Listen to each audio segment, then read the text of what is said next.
Selamat datang di Klub Matematika, tempat belajar yang mudah dan menyenangkan. Pada kesempatan kali ini kita akan belajar bersama-sama tema 3, subtema yang pertama, pembelajaran yang keempat bersama kami, Klub Matematika ya.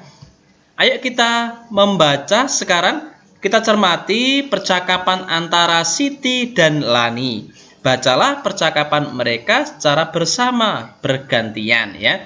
Kita coba, saya baca, kemudian anak-anak menyimak. Siti berbicara, ternyata tidak hanya buah-buahan yang bermanfaat untuk tubuh kita. Sayuran pun memiliki manfaat yang luar biasa loh.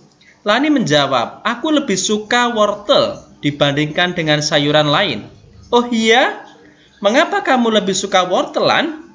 Tentu saja aku lebih suka wortel karena wortel mengandung vitamin A yang tinggi. Wortel ini sangat baik untuk mataku. Oh iya juga ya, Lan. Aku jadi ingin lebih tahu tentang wortel dan petani wortel.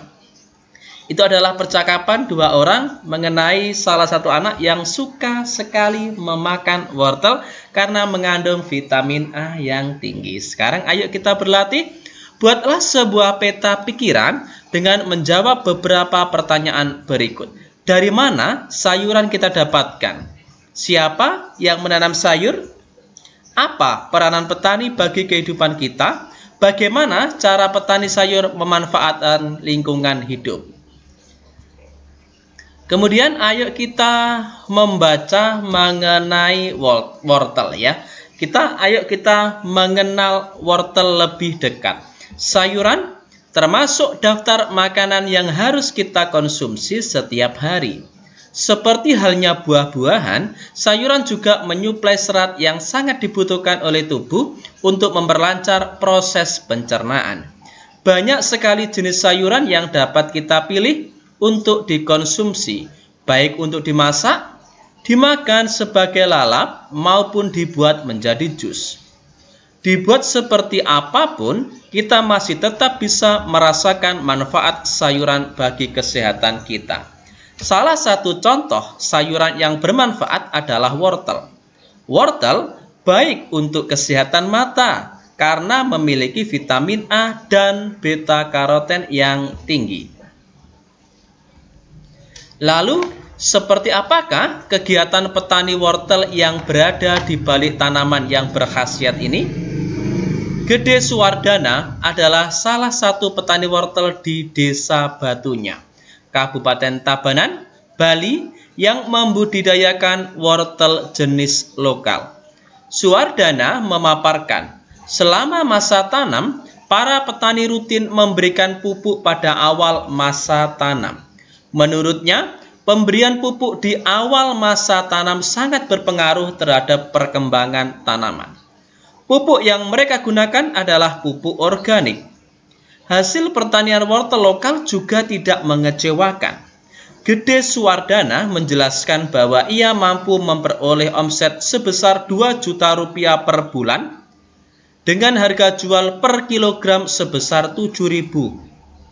Untuk pemasaran, Suwardana menjelaskan bahwa ia membawa wortel-wortelnya tersebut ke pasar Baturiti Tabanan. Di sana, ia bertemu dengan pengepul sayur yang kemudian mendistribusikan wortel-wortelnya ke beberapa daerah di Pulau Bali. Dalam dunia usaha pertanian, ada 3 pihak yang selalu bekerja sama, yaitu pemasok, petani yang bersangkutan, dan distributor yang membeli sayur-mayur atau buah-buahan dari petani. Ada pula penjual sayur yang secara langsung membeli sayuran dari petani dan menjualnya secara berkeliling. Sekarang, ayo kita menulis. Berdasarkan bacaan di atas, identifikasikan. Pertama, interaksi manusia dengan lingkungan alam sekitarnya. Yang kedua, interaksi manusia dengan lingkungan sosial. Yang ketiga, keberagaman yang dapat kamu temukan di dalam cerita yang disajikan. Selanjutnya, Keberagaman yang tinggi dapat kita temukan di lingkungan pasar tempat para petani menjual hasil pangannya. Mengapa demikian? Hal ini dikarenakan pasar merupakan tempat bertemunya pedagang dan pembeli untuk melakukan kegiatan jual beli.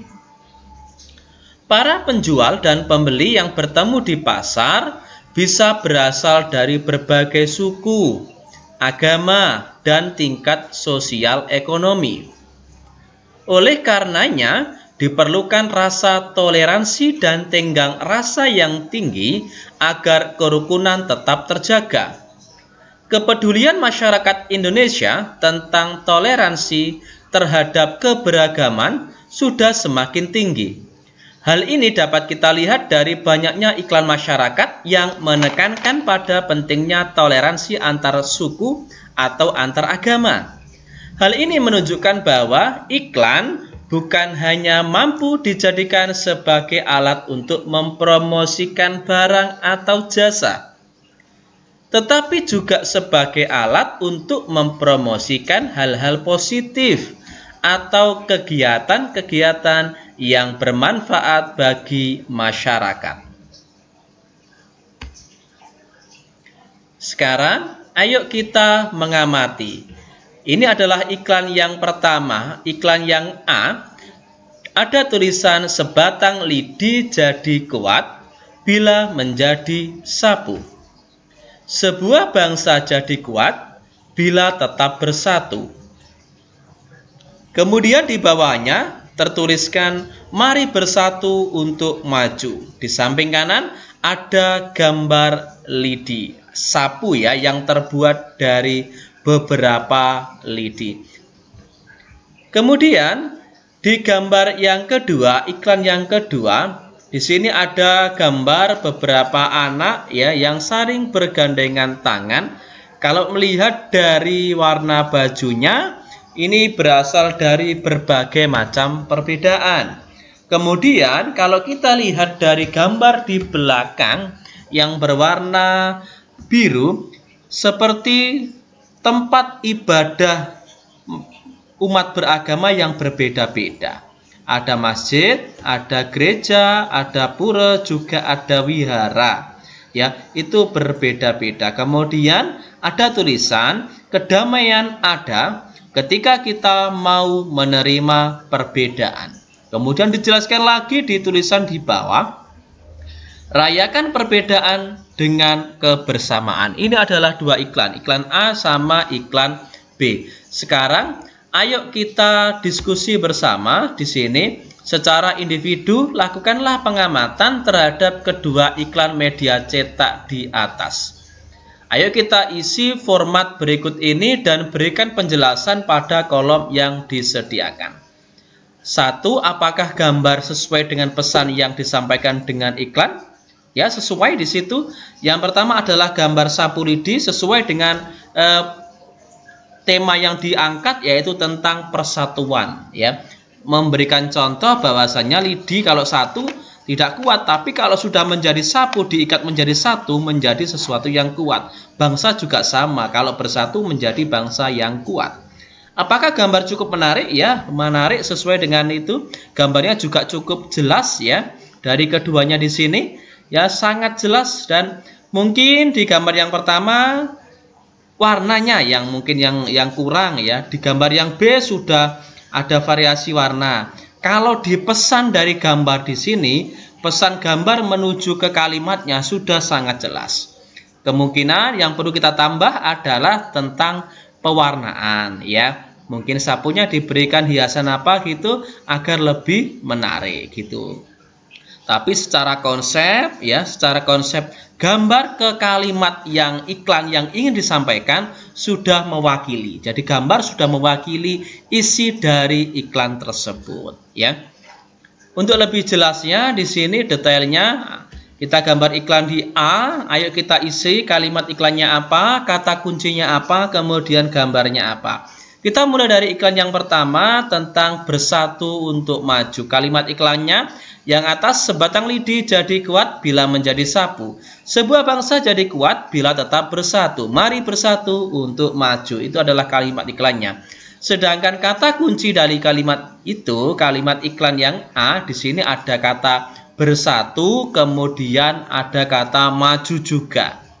Gambarnya di sini adalah gambar sapu lidi yang menjadi ikon bahwasanya sapu lidi itu menjadi kuat kalau menjadi satu, menjadi bersatu gitu. Sedangkan di iklan yang B yang mengenai tentang perbedaan, jika tetap bersatu kita akan menjadi sebuah kebersamaan. Di kalimat iklan yang B, kalimat iklannya adalah kedamaian ada ketika kita mau menerima perbedaan. Rayakan perbedaan dengan kebersamaan. Sedangkan kata kunci di iklan yang B ada kata kunci yaitu tentang kedamaian, perbedaan, kemudian kebersamaan. Sedangkan gambarnya di situ ada gambar yang belakang, ada gambar tempat ibadah, ya, masing berbagai perbedaan tempat ibadah yang saling berdampingan. Kemudian yang di depan ada gambar anak dengan agama yang berbeda, kemudian saling bersama, saling bersatu, gitu ya. Oke, itu. Sekarang ayo kita membaca mengenai pesona Tanah Toraja. Sebagai salah satu tempat yang terindah di Indonesia, Tanah Toraja di Sulawesi Selatan yang menyimpan begitu banyak pesona alam dan adat istiadat yang unik dan sangat menarik untuk dinikmati. Berkat kekayaan budayanya yang luar biasa, Tanah Toraja bahkan dimasukkan ke dalam daftar sementara warisan dunia oleh UNESCO di tahun 2004. Adalah sebuah upacara kematian yang dinamakan Rambu Solo, yang merupakan upacara mengantarkan sanak keluarga yang telah meninggal dunia ke alam baka. Upacara ini biasanya dilangsungkan secara meriah selama berhari-hari serta melibatkan seluruh penduduk desa. Sekarang ayo kita berlatih seperti apakah adat istiadat yang kamu miliki. Cari tahu lebih banyak tentang adat istiadat yang dimiliki oleh keluargamu. Silakan deskripsikan adat istiadat keluarga anak-anak semuanya di kolom yang telah disediakan. Tentunya setiap daerah memiliki adat istiadat yang berbeda-beda. Kemudian selanjutnya di sini adalah mengenai adat istiadat dari temanmu. Kita bandingkan adat istiadat teman-temanmu yang lain. Silakan tuliskan informasi yang kamu peroleh pada kolom berikut. Ini adalah mengenai deskripsi dari adat istiadat temanmu. Tentunya kalau dari latar belakang yang berbeda, dari wilayah yang berbeda, tentunya adat istiadatnya pun berbeda. Seperti itu. Oke, demikian video sederhana dari kami, Klub Matematika. Jangan lupa like, subscribe, bagikan jika dirasa video ini bisa bermanfaat bagi orang lain. Terima kasih dan tonton kami di video selanjutnya di Klub Matematika, tempat belajar yang mudah dan menyenangkan.